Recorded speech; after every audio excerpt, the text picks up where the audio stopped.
Right, guys, first pod of the year. Real special guest this time. First world champion we've had on. He is literally 1 in a billion. He's recently become the IBO World Bantamweight Champion. Welcome to Sport the Song, Mr. Prince Patel. How you doing, mate? Thanks for having me on Sports the Song. No, you're very welcome, mate. Thanks. Yeah, Thanks for coming on, pal. I was just going to butt in there and say Prince, first and foremost, congratulations on that IBO world title. Some fight, and like Rob just said, 1 in a billion, first Indian pro world champion. So you must be thrilled, and congratulations. Absolutely, man. That's literally what I dreamt about as a young kid. I wanted to become the first Indian world champion. By the time I went pro, and it's still no, there hadn't been an Indian world champion. So like, the whole of my amateurs, I was waiting for someone to do it. No one done it. I went pro, and then managed to be the first person to do it after like nearly 9 years of being a pro. Good for you, man. Do you think that hopefully this is going to pave the way for future generations? What's the scene like out there generally? In the amateurs, they clear up. They do really well. They get they win world titles. They win Olympic medals and stuff. In the amateur world titles and stuff, they do win stuff like that. They do get Commonwealth medals. They do get Olympic medals and stuff, especially with the women's. Fingers crossed, man. Some of them can go pro, get good backing, and hopefully clear up in the pros as well. Good for you.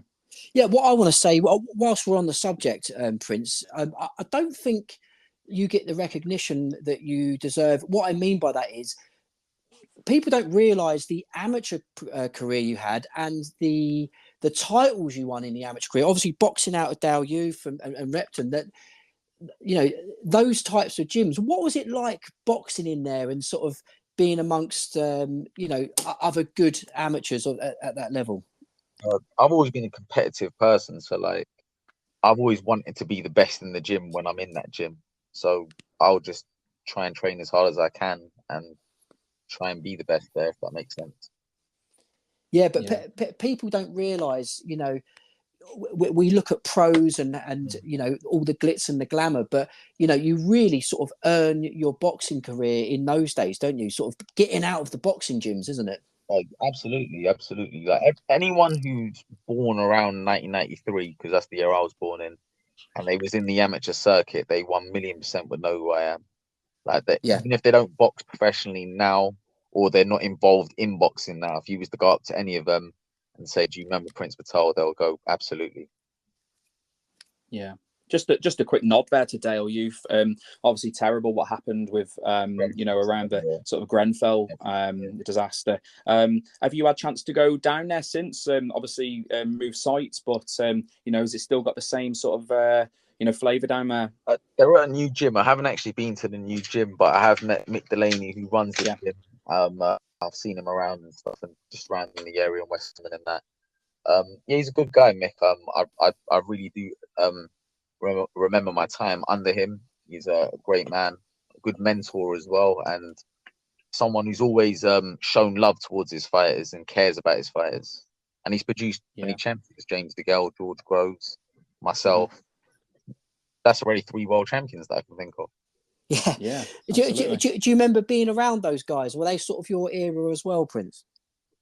Truthfully, I remember James DeGale used to come. I was at the juniors at the time. James DeGale used to come to the juniors on a Friday because he used to go podium from Monday to Thursday, and he had fallen out with the senior squad because him and George boxed and something happened. They split up, and he used to only come to the juniors rather than going to a different gym.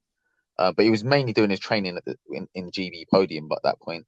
But George, the first time I remember seeing him was they had to do like a local photography thing for because I was in the national finals, so they brought me down to say, "Oh, good luck to this person," in like the local newspaper, if that made sense.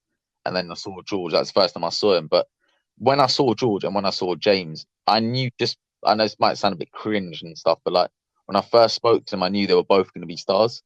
Like when you see other guys in the gyms and stuff, very rarely would I see someone in the amateurs, especially in the amateur gym, and I'll look at them and I'll be like, that person's special. Like I know they're gonna go on and achieve stuff, if that makes sense.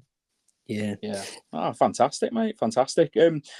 Just obviously back onto yourself. Bit of a globetrotter. You know, I've just got a list of countries here that you've competed in professionally: Hungary, Poland, Latvia, Czech Republic, Egypt, Germany, Tanzania, Ghana. I mean, wow, it's a roadshow for yourself. When are we going to get you back over here regularly? I literally did fight in the UK on April 20, 2022. Good comeback. Fought someone with a really good record. He was IBO world rated. He was also in the IBF Intercontinental rating. I wanted to fight again in the UK in, I think it was September, but the board made it a bit difficult with me. Even on that fight that I done in April, like that was supposed to be for an IBF International title. The board agreed for the fight to happen, but then told the IBF that they never agreed for the fight to happen and they never sanctioned the fight, even though we had emails that said it had been sanctioned. So then Daryl Peoples then messaged us back saying they were withdrawing sanctioning the IBF title, but then they still let me fight in the UK with only a 10 rounder, if that made sense, rather than it being a 12 title fight. And I don't know, like sometimes it's like I want to fight in the UK because I don't struggle with selling tickets. A lot of fighters do, but sometimes I feel the board make it awkward for me. But then everyone I speak to in the board that like I see at shows and stuff, like I get on with them all. Like it's just people above them that sort of sometimes make it difficult for me. But I don't know. Now obviously now I've got a world title. If I'm fighting on bigger shows and stuff, hopefully we can get some big fights on the way. Surely it's a promoter's dream, you know, the whole, you know, 1 in a billion thing, you know, first Indian world champion. I mean, like I say, promoter's dream. Wouldn't you agree, Alex? Absolutely. I mean, I look at it and yeah, I mean, precisely that, promoter's dream. Prince, what I want to say is you start off your sort of pro career fighting like in the UK in the York Hall, and then suddenly, like Rob just said, you embark on this sort of incredible international career. I mean, how did that come about? Did you get the same sort of frustrations with the board and just decided to, you know, what the hell, let's go and take this around the world? It weren't necessarily frustrations with the board at that point. It's like I made my debut on a Steve Goodwin show, even though I tried to sign with all obviously, like everyone does, tried to get with a TV promoter. I done my debut on a Steve Goodwin show, then I done an interview. And after that interview, a lot of people were sort of talking about me on an interview that I did with IFL. And basically, I had an offer from Eddie Hearn for a 3-fight deal, but Steve Goodwin kept that from me. And then I had an offer from Frank Warren saying that he'd be interested in signing me. But it weren't Frank Warren at the time. It was a guy called Jason McClory. So he was the matchmaker at the time, and he had the link for me to get in there.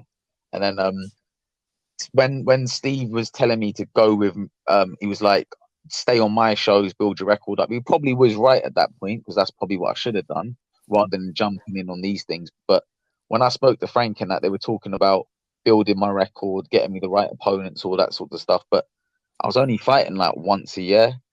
Yeah. And the contract said a lot more than one a year.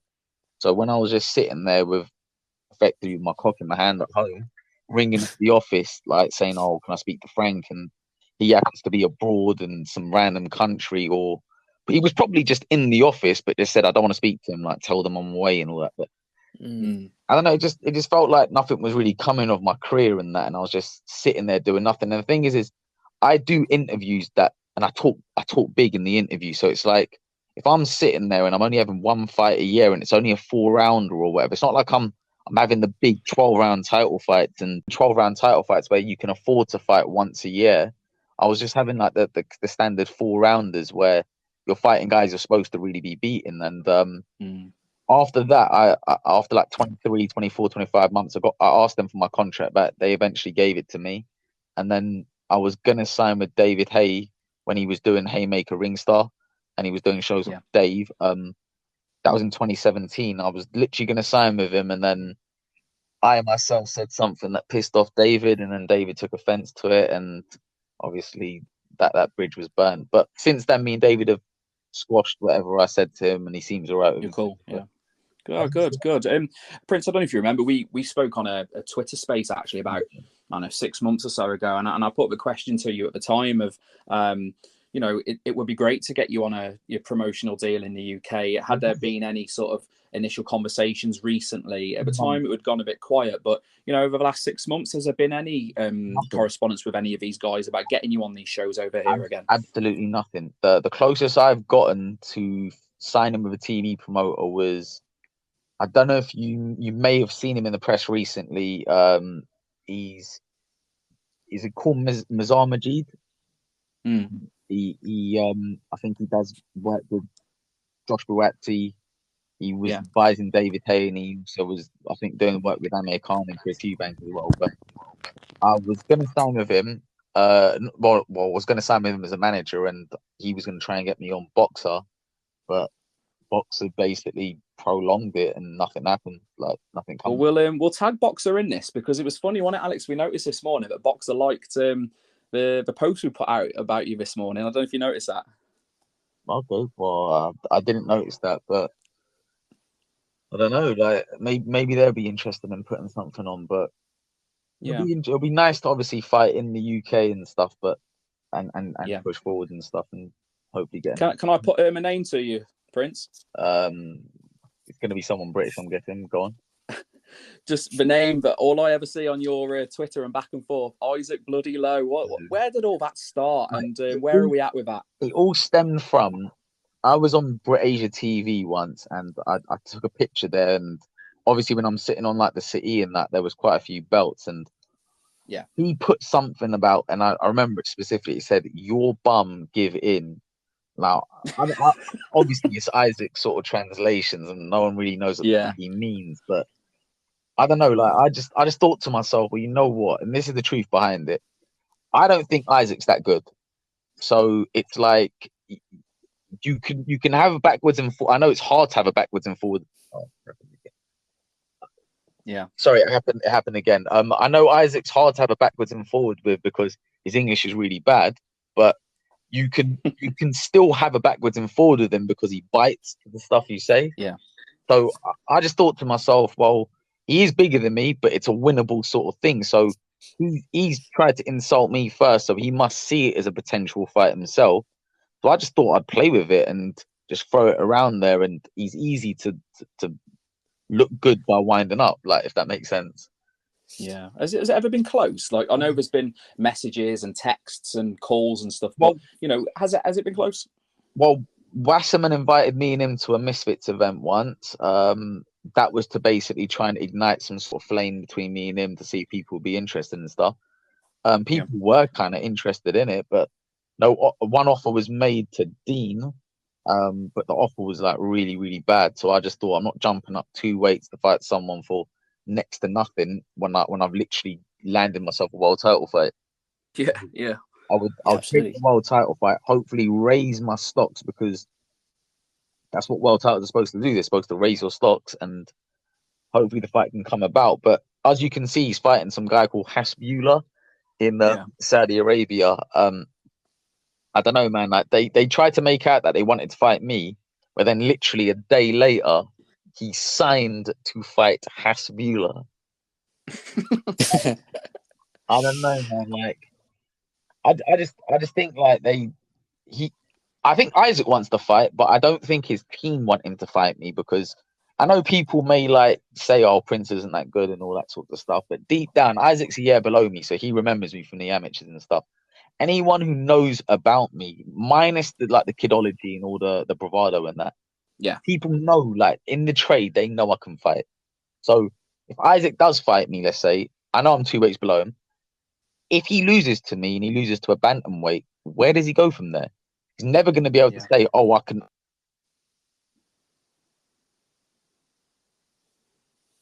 Yeah. But listen, Prince, I absolutely see where you're coming from, and it only takes someone to look back at your amateur career to see that, you know, aside, like you said, from the bravado and what have you, you know, you're a solid boxer, and you've had a great career. I'd agree with that, definitely. Yeah. Prince, just a quick one. Take us back. We haven't really spoken about it, but take us back to the Accra Sports Stadium on that night when you won the IBO World Title. We mentioned at the beginning of this chat. Obviously, 1 in a billion, the first pro Indian boxer to win a world title. Take us back to that moment when you did win. I mean, how did it feel, and what were you sort of feeling in the ring when that happened? Felt like a weight lifted off my shoulder, to be honest. Like, the thing is I know this might sound cringe and stuff, but like, I've only really remained in boxing with like everyone trying to like blackball me, blacklist me, and all that, just purely on that one vision and that dream of creating some sort of history where it's eternal. Like, it's something that can never be erased, if that makes sense. Like, if there's only one first, exactly. Yeah. If there's someone in 30 years' time, let's say, who has Indian descent also, and they want to fight for a world title, they will be the second, if that makes sense, or the third or the fourth. But in that line of champions, I'll be the first. It's like when you go into let's say the Accra Sports Stadium, the GBA, which is the Ghana Boxing Authority, have their office there, and they have a framed picture of every Ghanaian world champion.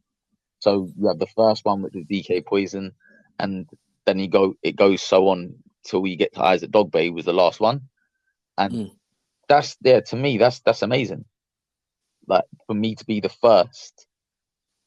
Obviously, to you guys, you might think, oh, it don't really matter, but to me, of course it matters. It's meant I mean, everything, like literally everything.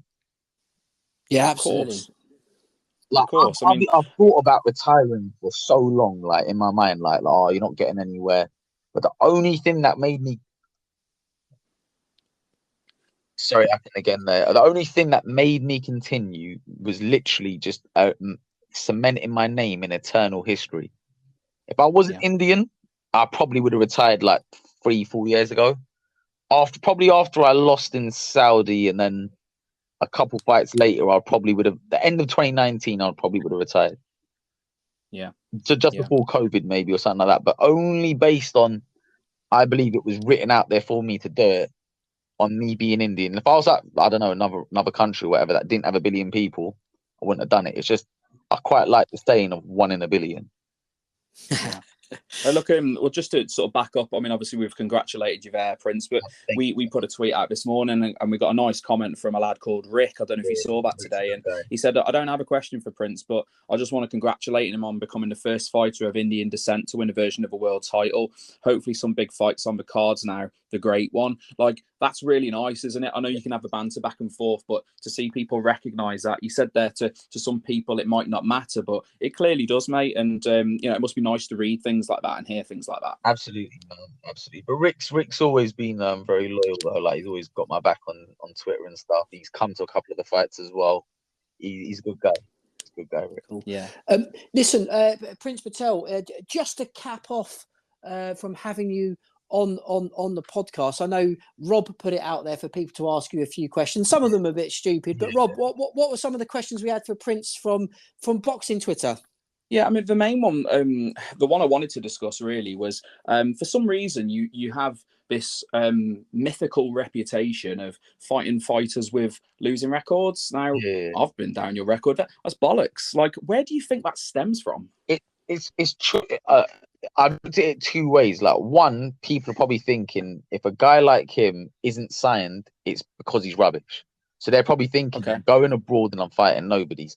Because I personally can't think of a real reason to why a promoter doesn't go, you know what, why wouldn't we sign him? Like, I believe personally, apart from not being a heavyweight or in a really, really high popular weight, I believe I tick every box. I believe I'm charismatic. I believe I can get people talking. I believe I'm not stupid where if they told me not to say a certain thing, I would just go and say that. Like, if they told me to tone things down, I could do that. And I believe personally that I can fight, and I believe I get results done. I've only not once not got the result done when I lost, but other than that, I've always had my hand raised. Other when it's been a draw, but like I've always won, if that makes sense. Most of the time, yeah. Absolutely. I think what one of the questions I saw, Prince Patel, which I think is probably one of the most important ones. Obviously, this being audio only, Sport to Song listeners, they asked what product you use in your hair. Just a couple of shampoos and conditioners. Oh yeah. Like, keep the hair feeling healthy, and See, Prince was gutted that this wasn't a YouTube show, weren't you, Prince? Yeah, a little bit, obviously, because I know for a fact there would have been a lot more women viewers if it was a video, of course. But I think we're missing a trick somewhere there, Prince. Prince, don't worry, Prince. We'll put a nice picture out of you with the pod. Yeah, absolutely. Thanks, Listen, Prince, what I want to say is it's been an absolute pleasure having you on the podcast. Thanks for coming on, and hopefully we'll have you on again later on in the year as well. Absolutely. Thanks, guys, and hopefully the podcast can grow from strength to strength. Much appreciated. Cheers, Cheers, appreciate Prince. you, mate. All right, thanks, guys.